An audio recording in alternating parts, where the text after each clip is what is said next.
राधे राधे।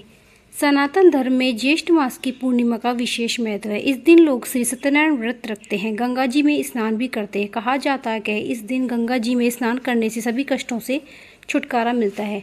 पूर्णिमा सुहागन महिलाओं के लिए भी बहुत खास होती है, क्योंकि इस दिन वट पूर्णिमा व्रत रखा जाता है, जिसमें सत्यवान और सावित्री की पूजा की जाती है। हमारे देश में कुछ हिस्सों में ज्येष्ठ मास की अमावस्या को ये व्रत रखते हैं, तो कुछ हिस्सों में पूर्णिमा के दिन ये व्रत रखते हैं, इसलिए इसे वट पूर्णिमा कहते हैं।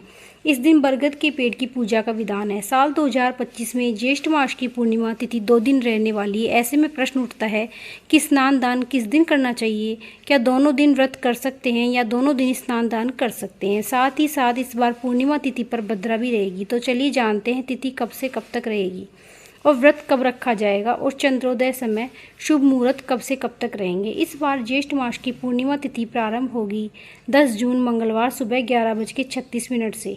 पूर्णिमा तिथि की समाप्ति होगी 11 जून बुधवार को दोपहर 1:13। इसलिए इस बार वट पूर्णिमा का व्रत 10 जून मंगलवार को रखा जाएगा। श्री सत्यनारायण भगवान का व्रत भी इस दिन रखा जाएगा।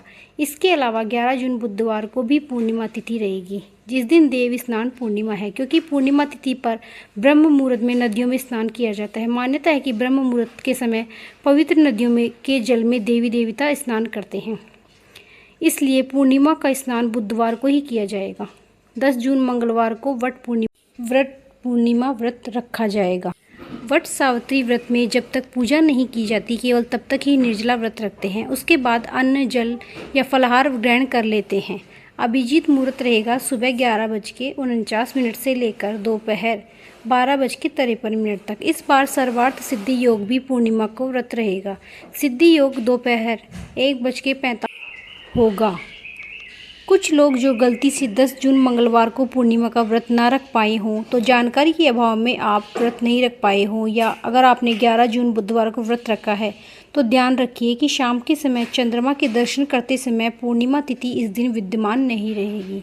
और पूर्णिमा तिथि पर चंद्र देवता की पूजा तभी फलित ज़्यादा मानी जाती है जब पूर्णिमा तिथि भी हो और चंद्र दर्शन का शुभ समय भी प्राप्त हो रहा हो। अखंड सुहाग और परिवार में सुख समृद्धि की कामना से इस दिन वट वृक्ष, पीपल के वृक्ष और तुलसी जी की पूजा करके परिक्रमा करनी चाहिए। फिर अपनी सामर्थ्य के अनुसार दान दक्षिणा देनी चाहिए। जय श्री राधे राधे।